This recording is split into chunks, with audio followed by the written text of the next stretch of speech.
All right, guys, welcome to the first episode of Arm Wrestling Nation Radio. I'm back after a huge, probably a 5-year layoff from doing any interviews, and finally I stopped procrastinating.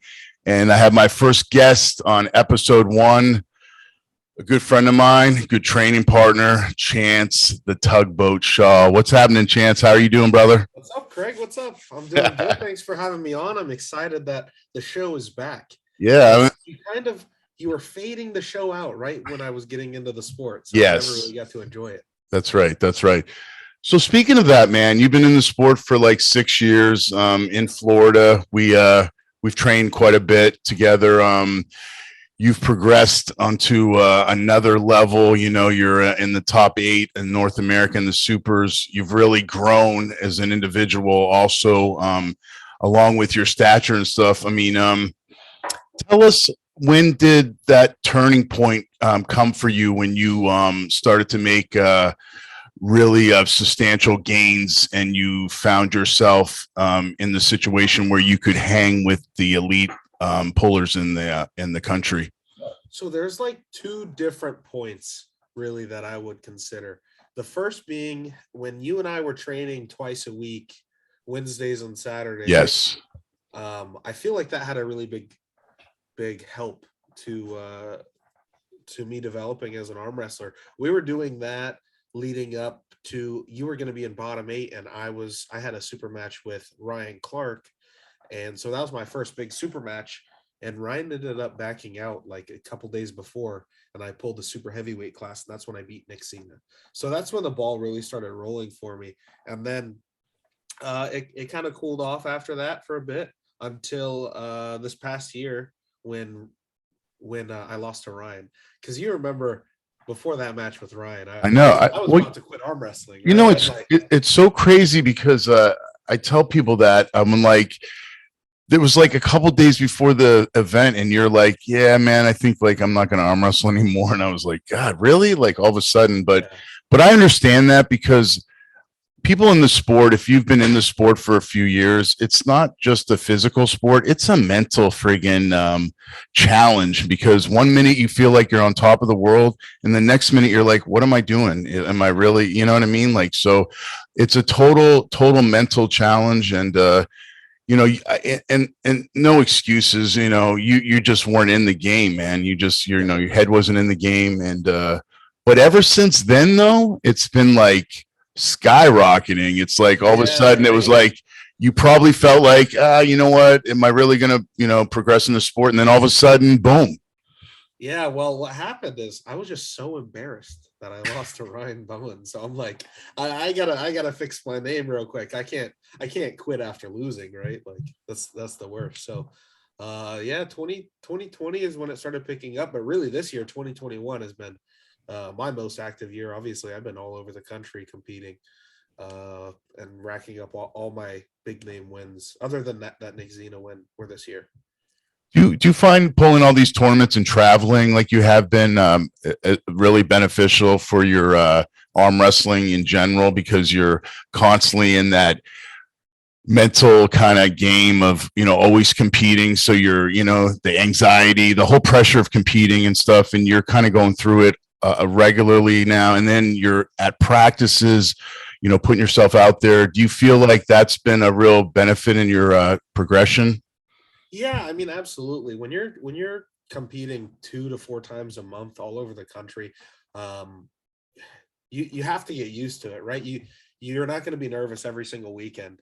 Um, it gives me an opportunity to feel a lot of new hands, to kind of see where I'm at, see my weaknesses and my strengths, test some new things. So I think overall it helped. The only way it really hurt was I didn't have any time to train, right? Because when you're competing, like I said, 2 to 4 times a month, when do you have to train? You're just always resting and competing.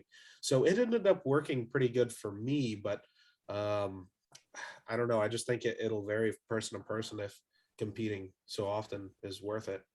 Yeah, because arm wrestling is so funny. It doesn't make sense when it comes to training, because some people will put, a lot of effort into training, like a Todd Hutchings, for example, and not get as much table time, but guys that do a lot of table time, you know, like a Devin or, you know, John, yourself, you know, it seems to have a lot of benefits. So it's really it's hard to really zero in what the combination of training is for, you know, to become great in the sport. It seems like there's such a variation that you can kind of, you know, you got to really figure it out for yourself. It's real personable. Yeah. I think it varies so much person to person. Some people are going to see better results with heavy gym. Some people are going to see better results with table time, tournaments. I mean, rest time, everyone needs different amounts of everything. So it's kind of hard to out of the gate figure it out. I think it takes years of testing different things.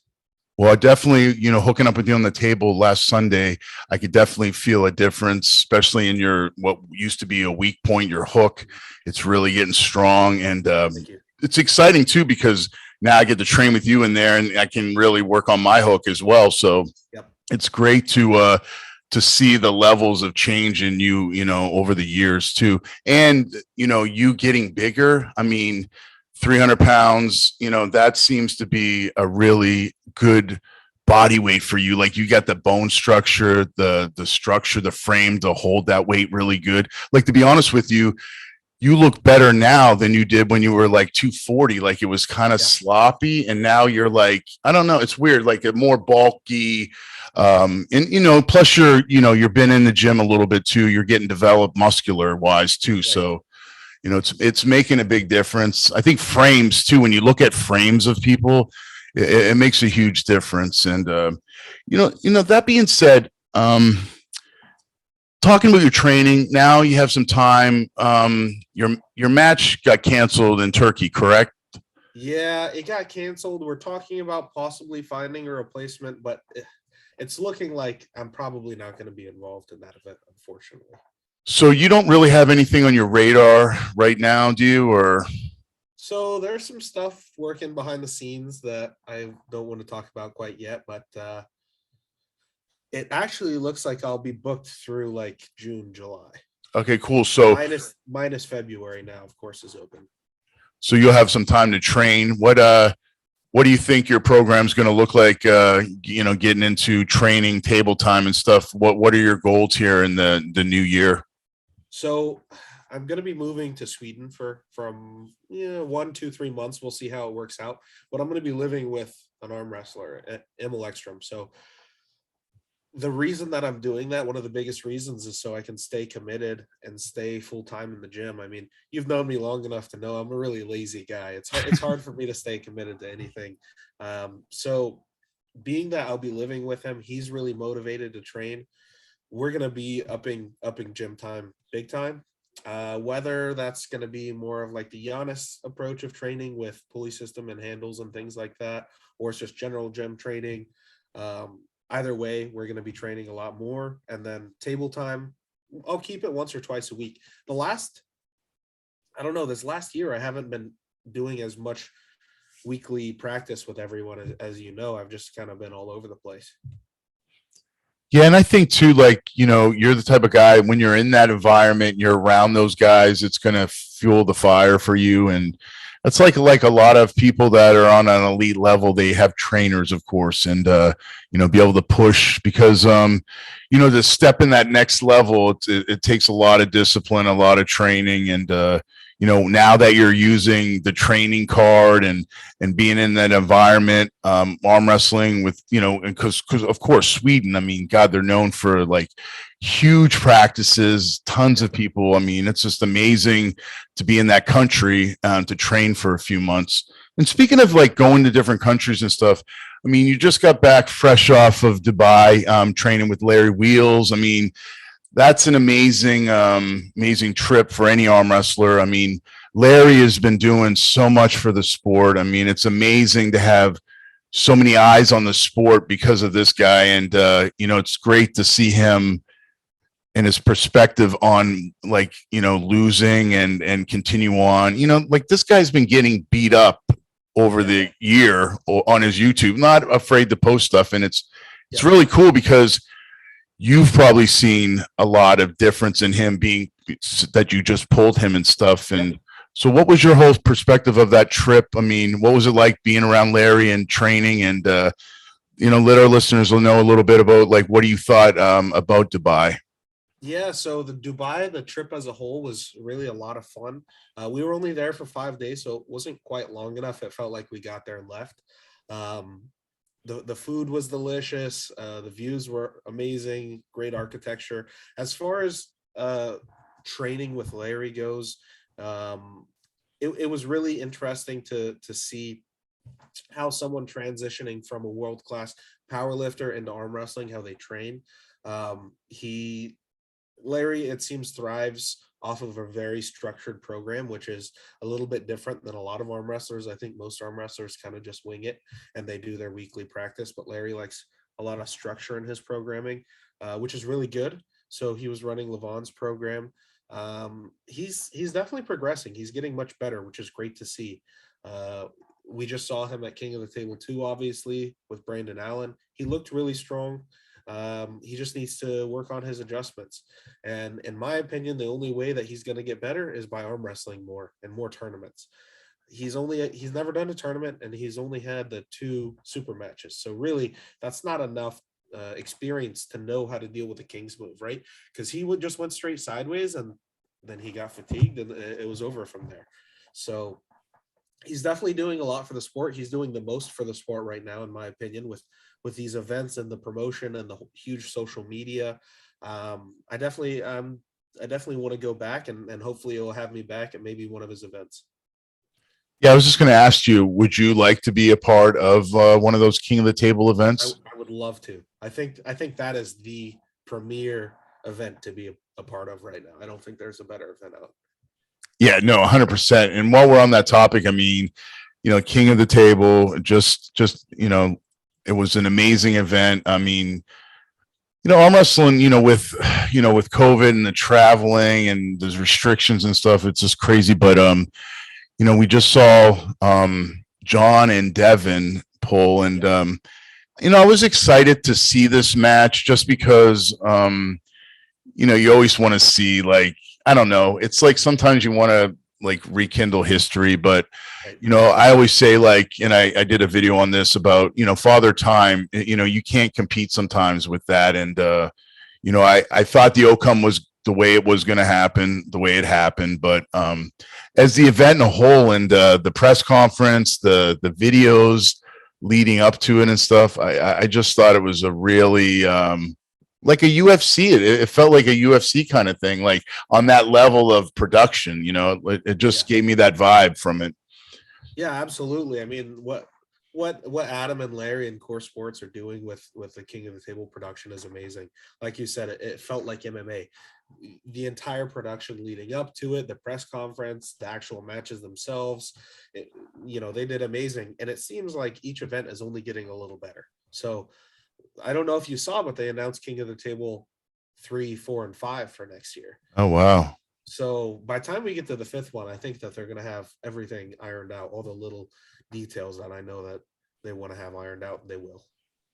Yeah, I mean, the live stream was awesome. I mean, Yeah. everything was perfect from my end. I was really impressed with that. I mean, we've been disappointed with some of the WAL events, so it's just nice to see. And I know, like, some with technology and some technical problems and stuff, you can't, like you said, you got to kind of weed them out as eventually you do more of these events and they get better at it. Did you see it going any other way, that Devin would just be that dominant? Were you surprised in the first match? Did anything surprise you in the matchup? I was not really surprised at all. I was hopeful. That we could see John come and win, but that's just unrealistic. Yeah. I was a little bit surprised that the refereeing was as lenient as it was. There was a lot of moving before going on and less fouls called than I thought. However, I don't think it would have changed the outcome. I think Devin was going to win 6-0. Maybe John could have squeezed one in, but in the end, Devin was going to win regardless, in my opinion. Hermes and the other 2 matches, Hermes and Gennady. I thought that was a really good match. I expected a little bit more out of Gennady sideways. He didn't get in wedge his shoulder as much as I expected, but I did bet on Hermes. So I expected him to win 4-2 and he won 4-2. I just kind of expected longer wars. And then Larry and Brandon really impressed me with his King's move. And just his movement on the table as a whole. Brandon felt like he had more experience than Larry coming into it. Yeah, and a lot of people, they don't realize that. I think Larry's been in the sport a few months longer than Brandon, like, or Yeah, the relatively around the same time. So I think people, like, I saw some comments about, oh well, that was an arm wrestler beating up a weightlifter or something. I'm like, they've been in the sport the same time. Like, it's like, you know, yeah, and before they were competing in arm wrestling, they were competing with each other in powerlifting. yes, yes. So it seems to be a good transition. And I thought that's what was going to happen, because it's kind of like you said, like, you know, Brandon kind of seemed to be a little more technical, and he had a game plan, stuck to it, found a lane, and you know, just Took advantage of it. yeah, took And total Eric advantage. Smith's been working with him, and it turns out it's been working really well. So speaking of Derek and, you know, Corey West and yourself and all these up and comers, do you feel like you know, a lot of the young guys are really making their mark now in the sport? Yeah, you know, I'd like to see more. I feel like the three of us are really leading the charge, but I know there has to be some more out there that just maybe they're not traveling, they're not entering their tournaments, the spotlight's not on them. I know there has to be more young guys out there that are taking over. And so I do feel like we're starting to put a mark and starting to have people wondering, can we knock on the elite door? But like I said, I want to see more of us. Three is not enough. I'm tired of you old guys running the sport. Old guys. Hey, so speaking of you know, moving up in the rankings and getting matches, I know you've been working on a few matches. You know, we've seen some back and forth with you and the Gingerbread Man. Is that a match that like we could see in 2022, you and Jerry? That match will happen in 2022, one way or another. I'm not saying that I've signed any papers to pull them any certain day. I've talked to a couple different promoters that are really interested. Paul Italia is obviously really interested in it. A couple others that I won't say. If everything falls through, if no promoters can make it happen, I will show up before the end of the year. I will show up at Jerry's house with an arm wrestling table, and I'll have whoever the local guy is referee a match. Like, I'm going to pull Jerry in a match one way or another. What do you think it's like it's so hard to get a match together with him? I mean, he's been kind of not active as of late. This would be a good warm-up match for him to come back. I mean, he's not ranked anymore.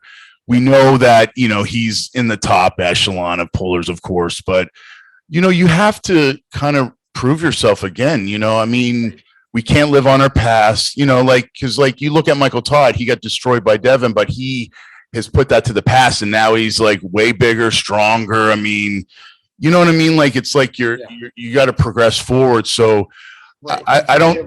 Past achievements. Yeah, and not no disrespect to Jerry at all. I mean, he's a great puller, but what I'm saying is, it's like, why wouldn't he want to take on someone like you, get back in there, if he's confident enough that he could beat you or whatever? Do you think that he doesn't feel that way? Do you think that, you know, your style is kind of a bad matchup for him, or do you think that he just wants to pull the Dave Shafees and those guys, and you know? So I think a couple things. I think if you ask Jerry why he hasn't pulled me, his answer would be, "Oh, I'm busy. I make too much money selling cars. I don't have time to arm wrestle unless it's for 10 G's." Okay. Okay. If he doesn't have time to arm wrestle, I would like him to stop claiming that he's top in the world if he's not even going to compete. Second, do I think that he'd rather pull Dave's and Levon's and people like that? Absolutely. If he loses 6-0 to Levon, no, everyone's like, "Oh, okay, like he lost to Levon." If he got a win on Levon, even it'd be huge. If he pulls me and he loses even a single match, his stock drops, right? And mine raises. And I don't think that he wants to see that happen. Me beating up on him at practice really bothered him. It got under his skin. and people are acting like I called him out or something, but really Jerry just started talking on Facebook, and I ran with it. So Well, isn't that a good thing to do anyway, to kind of self promote a match? I mean, because like really honestly, because guys that are like, say the top two or three guys, they aren't going to want to pull an eighth ranked guy because, like you said, they have so much more to lose, even in losing a match or whatever. So, I just guess, it's hard to get a matchup. So you have to self promote it, and you have to kind of talk a little, you're not a trash talker, but you got to kind of pump up and get a match going. Yeah. Yeah. Yeah. And the thing is Jerry's in a really interesting spot because even though we all have an understanding that he's a top 5 guy in North America, maybe higher, he hasn't pulled in 3 years. So really, has he been training? Has he gotten old? Has he gotten weaker? We don't know. John came back. He had no issues pulling me immediately, and he's the GOAT. He whooped me, and that was that. Then he moved on to the next target. It's just interesting to see that Jerry's just kind of dodging around. But I guess you're right. Sometimes people that have been on that level, they kind of they feel like they have nothing to prove, which is true. But if it kind of like takes away, if you're going to still talk about being a great arm wrestler, I think you just have to be active in the sport. Yeah, there's no reason that you can't pull one match a year. Like if you call yourself an arm wrestler, pull once a year in a tournament or in a super match or something, just to stay active and make sure people know who you are. Because really, Craig, most of the arm wrestling fans have come into the sport in the last 3 years. Yes. Most of the new fans, they don't even barely know who Jerry Carteret is. Yes. Which is not a good thing. I'm not saying it's a good thing at all, but if you don't stay active, you become irrelevant.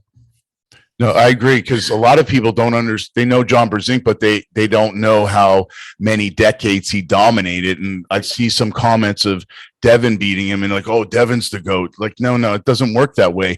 You don't understand that this guy's been arm wrestling since he was 19, 4 decades of being in the echelon. I mean, still at 57, he's still pulling the elitist of the elite. I mean, so people that are just in the sport in a couple years, they're kind of just newbies and they don't know the history. So, and like you said, they don't know these guys, because that, especially Jerry, because he hasn't been active. So unless you're watching old WAL matchups or, with Michael Todd and some of those historical long matchups, I mean, you wouldn't know who he is. So, and even if you watch the old WAL stuff, you're just going to see Jerry losing to Devin and Michael. Yes. Like, obviously, you and I, we know the history. Yes. Jerry has beaten everybody. Jerry has a win on John, and he has wins on Michael and everyone. Yes. But if you just watch what happened in the last 5 years, well, it's just losses, and I think he beat Ryan Espy. Yeah, and I think too, when you're not competitive, there's a little bit of table rust. I mean. And, I think we saw that with Gennady, hasn't pulled in a few years. And, it's just a different beast when you are consistently in shape pulling and you're going through all that stress of competing and the pressure and stuff. And, it's easy to talk about, being great and not, being in that, realm of things and going through that. And, getting back to like, if you beat Jerry, it helps your stock a little bit, but people could say, oh, well, Jerry's washed up and old, or, he's not even ranked. So it's like, you're working hard for a match that, it's really not building you up on the rankings, and people can turn it around and say, oh, he could say, I'm not 100%, whatever. It's just same thing. It's, and that's just that's the thing about the sport. But it's hard for a guy like you in the top 8 to get climbing the rankings because it's dangerous to pull you. Yeah, of course. So, I mean, it's a lose-lose situation, really. If you beat me, it's expected. If I slow you down, you're stopped. Yes. But I want to give arm wrestling fans a match that they want to see, and me and Jerry have been building this up for months. I think everyone wants to see it happen. Yes. Oh, 100%. 100%. Even though it might not help either of us a whole lot, depending on how you look at it, it'll be entertaining and people will enjoy it. So that's always a plus. Yeah. So we got a few matches coming up. I mean, what do you think of Now, I was just talking to Evan. He is pulling schoolboy in Yeah. Turkey. So That's he's interesting. excited. That's going to be an interesting matchup. Yeah. Yeah, it's interesting. I just read about that this morning. And then Todd Hutchings is pulling what's his name? Lockett. So Todd is No, pulling who? no, who's what's Todd his was name? pulling Sasho. No, no, but the Australian kid, God, Lachlan. Lachlan, God, I can't January even 8th. believe it. Yeah, Yeah, that should be exciting. yeah, that's going to be exciting. And speaking of the Australians, they're coming to practice Sunday, correct? They are Mario Tambakis and Another Lachlan. Carpenter. Yes, yes. So Not a dare. yeah, they just So- competed. And this is going to be a cheap plug, but I got to give hats off to Matt King for these handles. This is the flat grip handle. I've been using these this week. Nice 1-inch spinning handle. And then this offset, me and Chance were using that this Sunday. I mean, it really stresses the hand and wrist and finger. So I just want to give Matt King a shout out. He's building this equipment cheaper, selling it cheaper than anyone out there on the market. It's really great quality. You can check out Alpha Whiskey Arm Wrestling Apparel, and I'll post it in the description, the link of his Facebook in the description. And a lot of cool handles, man. I was really impressed with that. But getting back to the practice, they're coming. Should be a big practice. Looking forward to have maybe up to like 30-ish people. Wow. And so it'll be interesting. I talked to Carl. Carl's going to try to make it. Okay, So cool. Nice. hopefully he's there. Mario and Ryan Bowen go back and forth. So it'll be a good gauge for us to see how good Ryan is, right? Because it's been a couple years since he's been here. That's right. Good gauge for you because you pulled him, so you kind of. I think I know. I only pulled him left-handed, so at the times because you guys were getting ready for your match. I mean, Mario goes back and forth with Ryan. Jordan Sill just dominated Mario. And I'm 5-0 against Jordan Sill. So I don't know. There might be a couple layers there between. Yeah. That's true. That's true. Yeah. Not that Jordan Sill is not a fantastic athlete, because he is. Yeah. Just styles kind of mess up people's performance for sure. I know that just firsthand, so what do you think of Michael Todd and pulling Gennady? I mean, do you think the same thing's going to happen? I mean, so I bet on Michael. I think that Michael is going to take it 5-1. I think like Michael's looking really strong. If you saw him pulling with Corey and Ron Bath, yeah, fucking crazy. He was dusting them like so big, dude. He's so big. His wrist is so fucking huge now. Yeah. When I saw him at the Olympia, I was like super impressed how big he's gotten. And I think he's like 5 or 10 pounds heavier now. Yeah, no, for sure. Yeah, he's been training and really dedicating. It's so crazy how a loss like that will either make and break you. And Michael's a champion. I mean, he's got that mindset. I mean, he never missed a beat. I mean, it's really cool to see him. Right from day one, I was telling him when I first got in the sport, Michael was one of the first kind of elite guys that I talked to on the phone. He was just really, really, really good guy, like just really cool. And I gave him some nutritional and training, whatever, some advice on the kind of nutrition stuff, because he's more just training for, he knew what to do, but sometimes you just want to get another perspective. So, but it's good to see his channel blowing up and him. Yeah. Just like it's a good example of like what to do after a loss and wanting to come back super strong. And watching him dust Ron and Corey like it was just crazy. Yeah, and after Corey just beat what's his name? Yes, I don't. Champion from Azerbaijan or however you say that. I don't know. Don't ask me, dude. Yeah, I had no idea. I knew that guy was badass just because he was European and Corey was pulling him. So I didn't. Yeah, well, I think he won the Arnold like 2018 or something. I might be off with that, but I'm pretty sure he beat Trubin before. So like he's a serious competitor. So we know that Corey's in good shape because he just competed with that guy. Yes. We know, and so for Michael just to go through him is impressive because Todd Hutchings couldn't go through Corey. Yes. Speaking of Todd Hutchings, did you see Todd and Dave Chafee pulling? Yes. Yes. Dave is ridiculous. I know. It's so crazy how So strong he is. what does that tell you about Levon? It's I don't like, know. Yeah. Well, levels, man. It's just like, well, speaking of Levon, I mean, you saw him in person. I mean, what was that like? Did you shake his hand or did you get to yeah, grip up at all with him? yeah. I mean, by the time I gripped up with him, my arm was toast, so Yeah, yeah, it but didn't really matter. But yeah, he's just a really big dude, and he's yeah, a super nice guy. Um, super nice guy. He's not as big as I expected in person. yeah.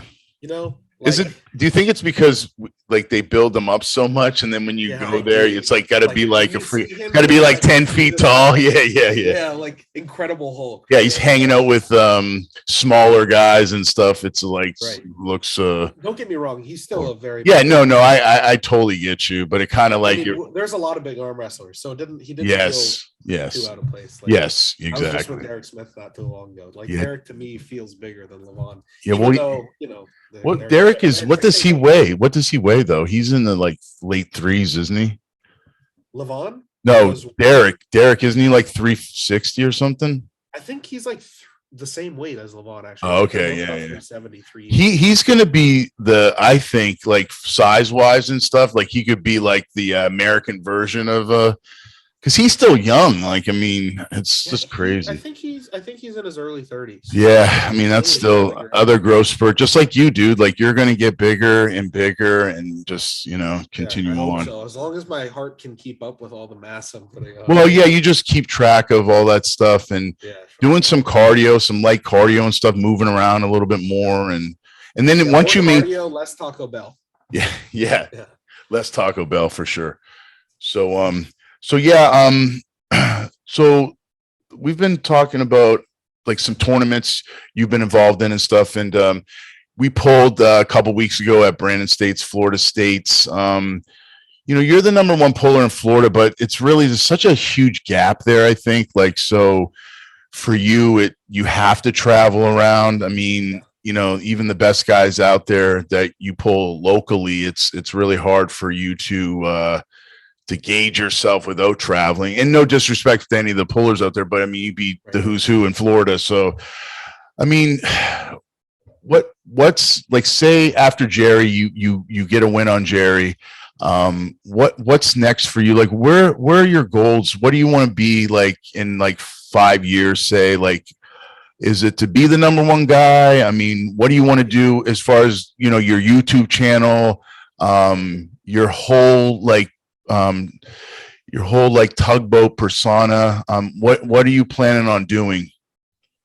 In 5 years' time, I would like to be, if not number one in North America, at least in the conversation, right? Mm-hmm. At least right there, hanging with guys like Michael and Devin, if not beating them. And I assume Corey and Derek will be right there as well. I'd like to be there in 5 years, and I'd like to be making a living on social media. I'd like arm wrestling to be my entire life, which it is now, but I don't make a living on YouTube.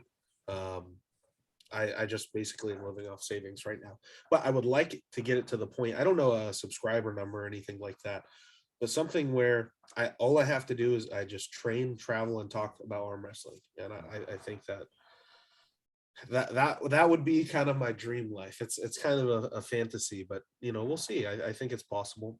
Well, you're seeing people do it. I mean, people are doing it now. I mean, you see, at least friggin' a half a dozen people doing it, traveling, coaching. I mean, it's possible. You're young, and once you start, even progressing more, it's like people. It's funny how it is too. It's not like you'll get more knowledgeable, but because you have number one beside your name, everything you say, you know what I mean? Like when the GOAT talks about training, it's like, oh, well, because he's the best, blah, blah, blah. I better listen. Meanwhile, it might not work for you, but yeah, it's just that's a good thing to have, man. It's a good goal.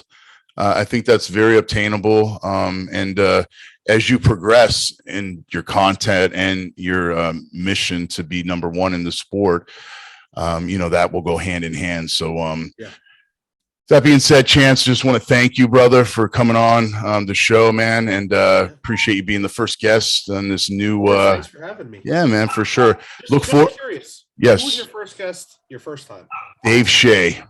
Dave Shea. So Dave was just like we both came into the sport at the same time, and I didn't even know what I was doing because I came from bodybuilding. I was like, I wanted to do an arm wrestling kind of because nothing was going on. Arm TV just left.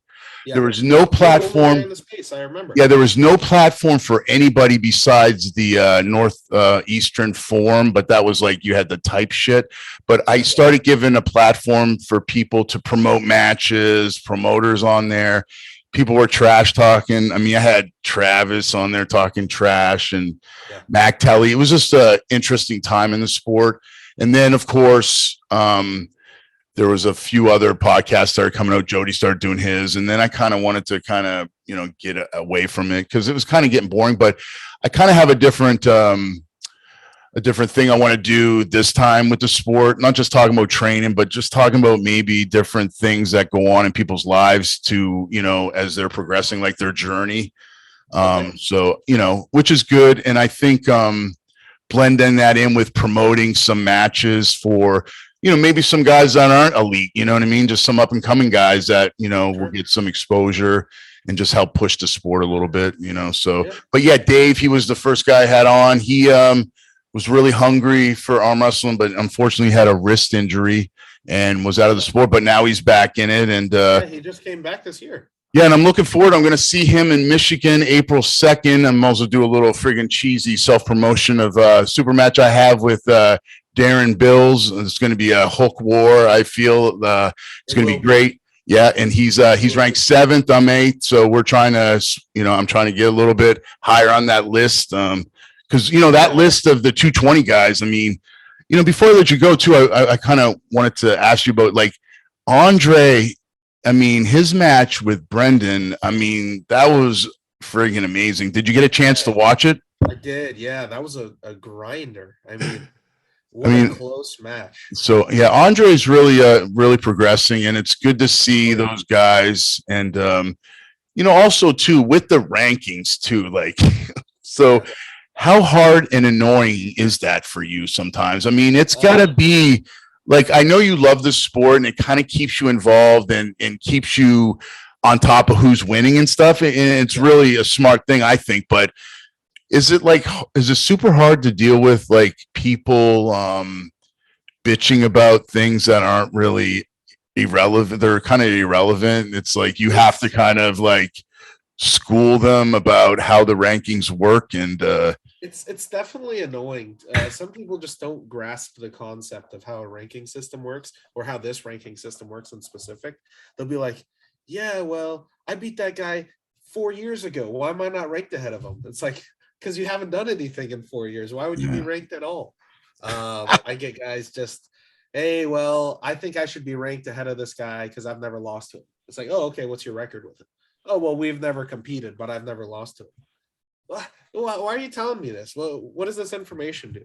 People complain about the dumbest things, but I also do get a lot of props. People say, hey, thanks for doing it. So people appreciate it, I think, and it gives people a goal and a drive.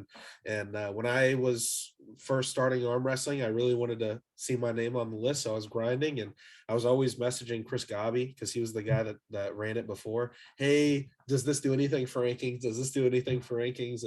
And Chris kind of faded out and gave it to me. And so I really do enjoy it. Like you said, it keeps me involved in the sport. I have to ask basically every promoter at every tournament for their brackets. So if you're a promoter that watches this, if you could just send it to me afterwards and I don't have to ask, that'd be awesome. But yeah, I get to watch a ton of arm wrestling and keep up with who's who, and it's fun. But just so everyone knows, I do not get paid for doing it. I'm just doing it out of my own time. I put in, I don't know, 20 hours a week into watching arm wrestling matches that I really don't care about that much, just to try to make sure that the rankings are as accurate as possible. So keep that in mind. I'm not doing it for anything but for the good of the sport. So please take it easy on me. So do any of the top elite guys complain, or is it just like people that, Jerry. yeah. So out of the whole like inactivity thing and the COVID excuse. There were two people that got taken off of rankings for not pulling. It was Jerry Cataract and RVJ. And RVJ never complained. In fact, his wife was like, "Hey, Rob wants to get back on the rankings. How does he do that?" And I explained it to her, and she was like, "Okay, no problem." But Jerry's like, "Oh, well, COVID, no one was arm wrestling." It's like, dude, every single other person on the list had no Yes. problem arm wrestling. It's just you. Well, they're all active. That would make no sense saying that. So Yeah. Yeah. But I mean, the top guys know where they're at, so they don't really need my list to yeah, of do course. anything anyways. Yeah. So what do you think, before I let you go, I forgot to ask you about this. What do you think of all these new kind of groups like the trolls, I guess, the Yeah. people out there that, I don't know, I guess they're trying to make a name for themselves, maybe not on the table, but just, with making funny Or like a memes Grant or diet or something. yeah, Yeah. like those guys. Do you think, that helps the sport a little bit I too? think it does. I think all publicity is good publicity, and people just reading troll comments, they might get frustrated, but it's only making them read more about arm wrestling and being more interested about whatever the topic is. I'll tell you, I was inviting people to Arm Wrestling Uncensored, the Facebook group, Yes, and I yes. accidentally invited some of my friends who are not arm wrestlers, like my mom. I think I invited there, my girlfriend's parents, and like my girlfriend's sister, and like just random people. Family. And they're always texting me, "What is this guy talking about? He's an idiot." And I'm like, "Oh, this is so cool." So Yeah, like, yeah. there is a factor of entertainment to Yes, non-arm wrestlers because I've yes. seen it firsthand. Every single person that I accidentally invited, they text me or talk to me about it. So I get why some people find them annoying, but I enjoy it, and I think any exposure is good exposure. No, I agree. I think it's funny. I enjoy Grant, and I enjoy like the uncensored arm wrestling when it was there, and some of Yeah. them are funny. It's just funny, and it's like humor to me. You know what I mean? So, but Yeah, that's you just great. can't let your feelings get involved with it. Well, You I can just think read it, and laugh and scroll, and that's it. it's funny though. Arm wrestling, it's such an alpha sport, but there's a lot of like bitch Haters. bitch of feelings, You're like right. bitch ass It's like, feelings, like getting caught up in your feelings and getting really upset. And it's been like that the whole time I've been in the sport. It's like yeah, people will like be like, "I'm gonna crush you on the table," and then you say something about their haircut, and then they're like, "Oh, fuck you, man!" Like yeah, it's like yeah. It's awesome. It's like, crazy. dude, I Like thought I thought you're a tough guy. Like, it's what's going so on? crazy. It just makes me kind of laugh, but I think it's just a mental weakness, not being able to control like the emotions of like other people's behaviors and words. It's just so funny. And I used to fall in that category, man. It's just through self growth and through being older now, I just realized that you can't, let that stuff bother you. You gotta, No, you can't and let that especially if stuff. you want to be out there and put videos and shit out there on all the social medias. I get so much funny, crazy comments on TikTok and Yeah. Instagram and stuff. And it just makes me laugh. It's just funny. Yeah, and really, if you want to navigate it, you have to kind of figure out that way to be involved with it, so people know who you are, but not Mm. hurt everyone's feelings. So once you figure it out and you know how to navigate all the different trolls and the social medias, I mean, people will know who you are. I think that I've done kind of a good job of Yes. making people know who I am, even though I wasn't that relevant when people knew who I was. Just Yes. by learning the trolls, really. Yes. Plus your performance helps. That's the Yeah, number one of thing, course of that helps. course. But So, I mean, look at Grant Diet. Like you and I yes. know who that guy is, and he's just a Yeah. random Yeah. guy that No, does no, no, this. no. There's 100%. Yeah, I know I see Devin sometimes getting upset on certain people, and yeah, it's like that guy's like probably some guy in a basement apartment somewhere. It's like, right. but he's getting underneath some top arm wrestlers' nerves. Yeah, It's yeah, just like funny. Muhammad right now. I'm Yeah, yeah. crazy all his stuff. Oh, that dude, like everyone knows who he is, and he's just constantly complaining. That's funny. Yeah. So you gotta like it, like you said, Yeah, any kind of publicity, any kind of eyes on the sport, especially from the public, because that's what you want. It's like more public out there that wants to see that stuff. Their eyes are on it because not you only have that sort of realm of people that are in the sport that are going to watch it. You need to have more eyes on it that are like they want to watch MMA. They want to say, oh, there's arm wrestling, there's Michael Todd, there's Chance Shaw, there's Devin, blah blah blah, and kind of watch a YouTube video and just promote the sport that way. absolutely. Right, Chance, man, thanks for being on the show, brother. I appreciate it. I'll see you Sunday, and Yes, sir. let's go crush those Aussies. Oh yeah, easy day. Hopefully this time. For you. Yeah. We'll see. All right, brother. Take care. Yeah. See you, man.